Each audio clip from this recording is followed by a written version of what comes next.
Hi guys, my name is Sean, and of course you are now on my podcast. If you're watching this, you happen to be watching this very first episode in our new podcasting studio. And I'm excited to show you about this, but this actually was a off-the-cusp kind of topic. I literally just got out of the shower thinking about this, and I wanted to share with a lot of people out there because I probably haven't shared this with people just yet. Maybe you have, maybe you follow me on Instagram. If you're not already, follow me there. It's Sean.momentum. That's SEAN.momentum. But I'm going to keep this kind of short. But basically, I actually hurt my ankle last week, Saturday, when I was playing basketball. Now, I am not great at the sport of basketball. I have been playing for a bit of time. But it's something that I enjoy. And I haven't played for a long time. But on that Saturday, I was driving for the hoop, split the defense, and I stepped on a foot and I fell on the floor. Now, I did feel a bit of a pop. Now, I'm trying not to catastrophize this as many people might do. And I am very fortunate I'm not feeling any pain, but I have a lot of discoloration on my foot, a lot of swelling, something feels a little bit limp, and now I'm a little bit worried. But I had to tell myself that there's only so much that I can really, focus on. And this is something that maybe someone out there might be going through. Now, I have given a podcast probably about 3 or 4 weeks ago about what to do when you focus on your injuries. But I'm going to talk about from my perspective because I feel like this is the best way to teach you guys about what's happening and, basically what I'm doing too. So, on the Saturday, I once again fell on someone's foot or slipped on someone's foot as I was driving to the basket, fell on the floor and I took off my shoe and it was I already knew something was a bit off because as I took off the shoe, I know you're supposed to keep compression on it, but it was just cutting too much circulation. It hurt way too much instantly, and just through the sock, I could just see this pulsing happening through it. It was not pleasant, to be honest. And so when I was feeling this pain, I was thinking, oh no, I think I've done something, and also someone quickly grabbed me some ice because I am in some pain. So got home, drove home. Luckily it was on my left foot, so not on my driving foot, so no issues there getting home. And obviously my wife not being too pleased with me, the one thing she always asks is, please do not get injured when you play social sports. And second weekend, that's what happened. Actually the first week I slipped. Sidebar, I actually slipped on some water and smashed my knee, and I've got a big old bruise on my right knee as well. So anyway, back to the ankle. It didn't really hurt too much. It hurt to put pressure on it, but I could walk, limping, and I thought to myself, okay, I have done a course in rock taping for work, and I thought maybe I should just do this and put some support on and also take off some pressure from the joint. So I did that, and I'm actually not going to lie, it did help. Next day though, actually straight after that, we actually had to do some landscaping. Luckily it was just very light on that Saturday, and on the Sunday it was time to get back into it. I did still go to the gym on that Sunday morning, and I told myself this is a leg injury, and this is the first tip I want to say to a lot of people out there. It is a leg injury. It is a little bit painful. It wasn't the worst, but there's some discoloration coming through to it, and I've still got some now. Today is Wednesday, so about 5 days later. Some swelling was starting to build up, and I told myself, okay, we're doing upper body, I'm going to focus and control the controllable, and I am not going to be a victim of the situation. Because the big thing is you can catastrophize it, and don't be wrong, you can be safe if you wish to. And the way that I was being safe was by doing upper body only.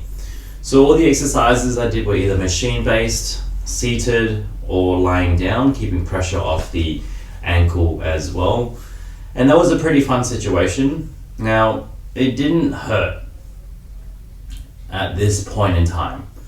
Could it have gotten worse? Possibly. And that's when I said to myself, okay, what do I do from here? Now, we were doing some landscaping at the front of our house, and there was a lot of shoveling, being on uneven surfaces, and that could have been where I had to be a little bit more cautious. I was very used to pushing through and just getting work done, which is what I usually do. But luckily, I had my wife to remind me, hey, look, take some rest if you need to, and I did. Now, I've been trying to get to a doctor for a little while now. It can be quite hard to get an appointment on such short notice. And so I got into one, and now I have scans. I've got an x-ray done today, ultrasound tomorrow, and based on that, I want to see if I can get an MRI if I need to, just to see what things are happening. But those things kind of don't really matter until we find out. I can walk still, it's still swollen, it's still got some beautiful colors on it as well. But I'd like to see what we can do afterwards. So the first thing I did was control the controllable and keep training, but training smart so I don't make it worse. Now I was thinking about what might someone in this situation might do, and maybe even saying that, what kind of things have I seen across some time? So I have a injured foot, and I can't obviously run, I can't jump, I can't do leg exercises, so I haven't even tried to do it. The most I've done, to be honest, is the bike, and that doesn't cause any pain at all. The second thing that I've done is actually focus and double down on my nutrition. Because I couldn't work on my lower body, I am now going to be, it's going to be easier for me to sit still and do absolutely nothing. So I doubled down on my nutrition, and I said, okay, I need to be a little more cautious of what the plan is moving from here. So for those of you who don't know, this is a different context to everyone else out there, but it still applies to you in some sort of shape, way, or manner. And that is, for me, I do have set protein, carbs, and fat goals. Needless to say, I've got macro goals because I am prepping for a bodybuilding competition in 10 weeks, which is actually kind of nerve-wracking when I'm thinking about it. I got 10 more weeks, and my coach said, hey, look, this is what we're going to do. We're going to focus on it. And I said to myself, I'm going to make sure I'm going to get as close as possible towards these goals. So I prepped my food, I fast if I need to, I drink my water, which reminds me I need to have some water, and I work on my nutrition in terms of getting my vegetables in. Now, if I wasn't comp prepping, obviously I'd still focus on my macros, and I'd stay away or try to reduce something else like my deep fried foods, which I'm not having right now, but if, like I said, if I was not on a comp prep, I would reduce my soft drinks, my deep fried food, as I mentioned before, and even something like sweets or any chocolates and candies that I might be having around the house as well, just because I'm not moving as much. And the reason why I was thinking about this, especially like in the showers, because for those of you who don't know, I have been working as a coach and a personal trainer for, almost 10 years now.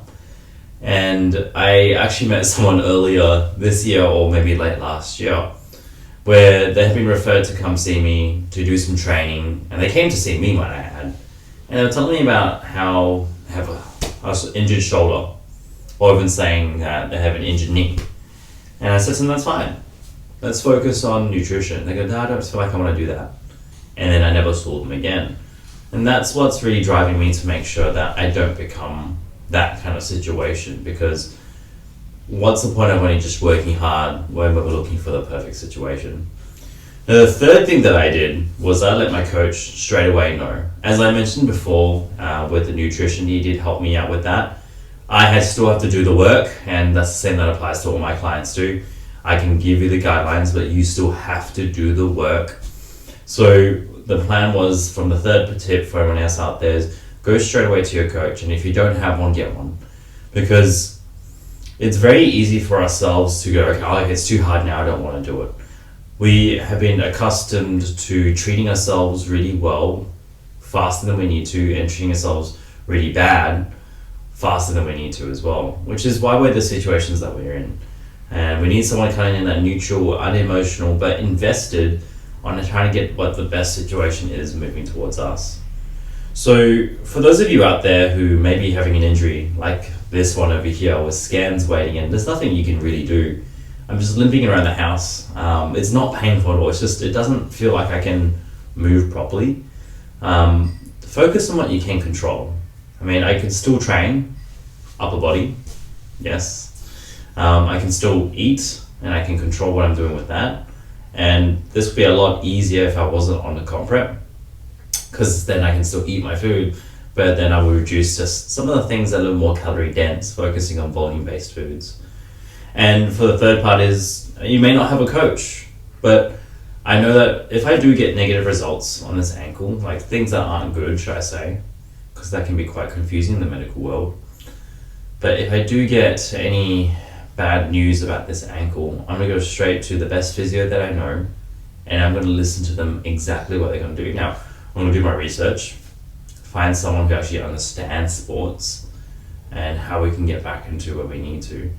And even saying that, I've still got 2 good arms, and I've still got things between my ears to be able to help me plan and move forward. So I'm going to really focus on controlling the controllable. Anyway, everyone, I really wanted to get this one done as fast as possible because I thought it was very useful to be able to mention to anyone else who might be out there, might be going through a hard time with an injury or any other thing.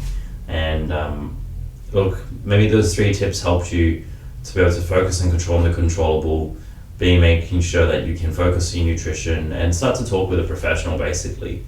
And I hope that really helps you guys out. Anyway, that's what I wanted to say. I'll leave it short and sweet. If you guys did enjoy this podcast, it would mean the world to me if you could please give it a 5-star rating on Spotify or on iTunes or wherever you are listening to this. If you're watching this on YouTube, give us a thumbs up. Subscribe and click the bell for notifications as well. Yeah. If you're watching or listening to this in any shape, way, or form that I haven't mentioned before, please share it with a friend, because we want to share the good word of exercise and what we can do to really battle the things that we go through our head that makes us stop, that makes us start, that makes us get motivated. Because there's only one reason why we're exercising, to be honest. Well, first of all, it's bomb, it's the best, it's fun. But also we're doing this so that we can become the better versions of ourselves, and we want to build momentum. And once you can nail this down, this starts to transfer to every other aspect of your life, guaranteed. Anyway guys, take care, keep building momentum, see ya.